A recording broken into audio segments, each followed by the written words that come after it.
Tanıyorsunuz zaten girişini. Bilinçlik, yol boyu. Şeyi gördük yani. Allah razı olsun. Bize kaldı. Ha, bu da.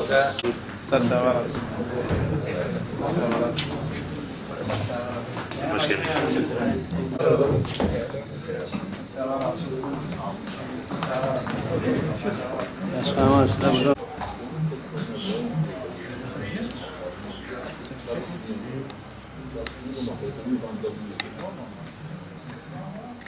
Esselamu Aleyküm ve Rahmetullahi ve Berekatuhu.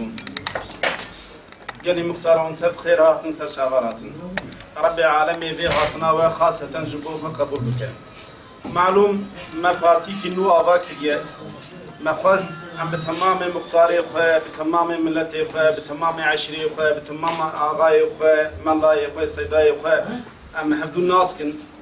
Ji bo wî havî dem dem em ba میوانی وی عزیز و قیمت دکن حقیق واج حلال بکن بلکی وقتی واجی گرت براستی ام هفدو ناس دکن لبلی دیس هم دخوازن ام هفدو بدن ناس کرن ام جوانه و مجمنن لورا ونی میزکن بچوا حضرت آدم هاتیه سرلوی عردی و جبو حقی جبو باشی جبو İslam'ı mücadele kiriye uni melba Hazreti Adem ulba sefi Hazreti Adem bibinin. Disa uni ba tamamı peygambera mebibinin levra beçava van peygambera jubu milleti xwe jubu gelli xwe xebat kirne jubu dünya ve ahireta van xelas bike xebat kirne o dema ve xebati kirne ji milleti xwe gotine em ve xebati khaseten jubu xudê dikin lewra tamamı peygambera seydalar devam medene çetir zanın tamamı peygambera ser deveki gotiye in ecye illa alallah mükafata merba xudeye em mükafata xoş Rabbi alemi dixwazin em tu mükafatî ji wan nexwazin ji bo wî hawî inşallah em nêzîkî pêncî wilayetî 306 qezayî û 106 beldî teşkilatê me qediyan bi seda başkan bi hezara üye و بسد هزارا گنولیه مچبیه ام ظالم کوان انسانا غایا وان مقصدا وان ارمان جوان اول رضا خدیه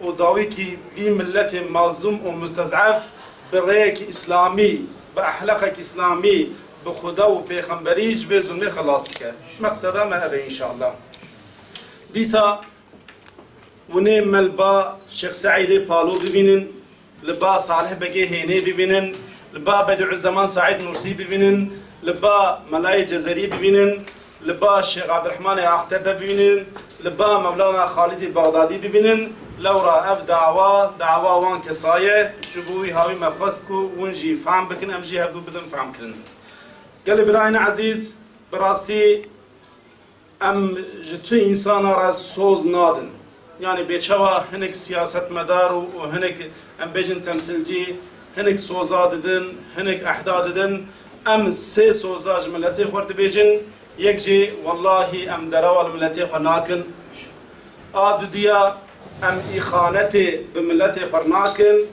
asisiya dema ku Rabbi alemi biken nasib emanet teke ve disteme beçava insani sevi مالی سیوی بچوا انسان لی میزد که انشالله لوی امانتی می وره میزکن و دی سب سر شاوراتن به تعالی عز و جل خیره و kabul bike.